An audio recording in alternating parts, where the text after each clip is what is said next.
हज़रत आदम अलैहिस्सलाम की मुकम्मल तफसील। तख्लीक आदम।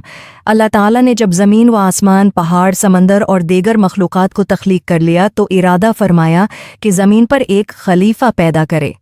चनांचा अल्लाह ताला ने मिट्टी से हज़रत आदम अलैहिस्सलाम को पैदा किया। कुरान करीम में अल्लाह ताला फरमाता है, बेशक हमने तुम्हें मिट्टी से पैदा किया। सूरह अल-मोमिनून 12।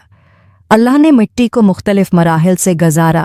पहले गारा बनाया, फिर सड़ी हुई मिट्टी, फिर ठोस सूरत दी और आखिरकार एक जिंदा इंसान की शक्ल दी।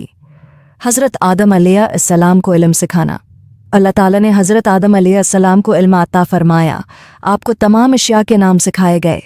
ये इल्म एक इम्तियाज़ था जिसने हज़रत आदम अलैहिस्सलाम को फ़रिश्तों पर फजीलत दी। कुरान में है, और अल्लाह ने आदम को तमाम अशिया के नाम सिखाए, फिर उन्हें फ़रिश्तों के सामने पेश किया। सूरह अल-बकरा 31। फ़रिश्ते भी हज़रत आदम अलैहिस्सलाम की इस इल्मी फ़जीलत को देखकर अल्लाह के सामने सजदारीज़ हो गए। इब्लिस का इनकार। जब अल्लाह ताला ने फ़रिश्तों को हुक्म दिया कि वो हज़रत आदम अलैहिस्सलाम को सजदा करें तो तमाम फ़रिश्तों ने सजदा किया, मगर इब्लिस, जो जन्नात में से था, ने इनकार कर दिया। उसने तकबर करते हुए कहा कि मैं आग से पैदा हुआ हूँ और आदम मिट्टी से, लिहाजा मैं बेहतर हूँ। इस सरकशी की वजह से अल्लाह ताला ने इब्लीस को लानती करार देकर जन्नत से निकाल दिया। जन्नत में हज़रत आदम अलैहिस्सलाम की ज़िंदगी। अल्लाह ताला ने हज़रत आदम अलैहिस्सलाम को जन्नत में रखा और उनके लिए हज़रत हवा अलैहिस्सलाम को पैदा किया ताकि वो उनका सुकून और साथी हों। जन्नत में उन्हें हर नेमत दी गई थी और सिर्फ एक दरख्त के करीब जाने से मना किया गया था। अल्लाह ताला ने फरमाया, और ए आदम, तुम और तुम्हारी बीवी जन्नत में रहो, जहाँ से चाहो खाओ, मगर इस दरख्त के करीब न जाना। सूरह अल-बकरा 35। शैतान का वसवसा। इब्लिस ने हज़रत आदम अलैहिस्सलाम और हज़रत हवा अलैहिस्सलाम को बहकाया और कहा कि अगर तुम इस दरख्त का फल खाओगे तो हमेशा ज़िंदा रहोगे या फ़रिश्तों जैसे बन जाओगे। वसवसे में आकर दोनों ने इस दरख्त का फल खा लिया और अपनी गलती पर फ़ौरन नादिम हो गए। तौबा और माफ़ी।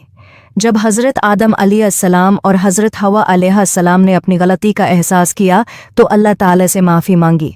उन्होंने दुआ की, ऐ हमारे रब, हमने अपनी जानों पर जुल्म किया और अगर तूने हमें माफ़ न किया और हम पर रहम न किया तो हम नुकसान उठाने वालों में से हो जाएंगे।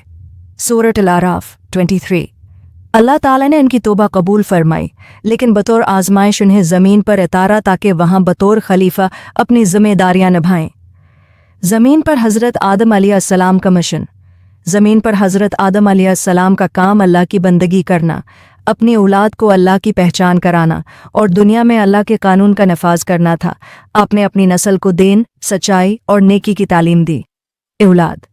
हज़रत आदम अलैहिस्सलाम के बेटे बेटियों में काबिल और हाबिल मशहूर हैं। इन दोनों के वाक़ये से इंसानों में खैर व शर के आगाज़ की कहानी सामने आती है। जहाँ हसद और नाफरमानी के नतीजे में काबिल ने हाबिल को कत्ल कर दिया था, ये ज़मीन पर पहला कत्ल था। वफ़ात। रिवायात के मुताबिक हज़रत आदम अलैहिस्सलाम की उम्र तकरीबन 930 साल रही। वफ़ात के वक्त आपने अपनी नस्ल को वसीयत की कि हमेशा अल्लाह की इबादत करें और शैतान से बचें। आपकी वफ़ात के बाद उन्हें ज़मीन में दफन किया गया और ये ज़मीन पर इंसान का पहला जनाजा और तदफीन थी। चंद अहम निकात। हज़रत आदम अलैहिस्सलाम पहले नबी और पहले इंसान हैं। आपको अल्लाह ने इल्म अता किया जो फ़रिश्तों के पास नहीं था। शैतान की दुश्मनी का आगाज़ हज़रत आदम अलैहिस्सलाम के साथ ही हुआ। ज़मीन पर इंसानों की आज़माइश हज़रत आदम अलैहिस्सलाम के बाद शुरू हुई।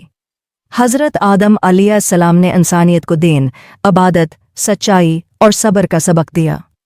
आदम अलैहिस्सलाम की वाक़या। चैनल को सब्सक्राइब करें और इल्म व तफरीह की दुनिया में शामिल हो जाएं।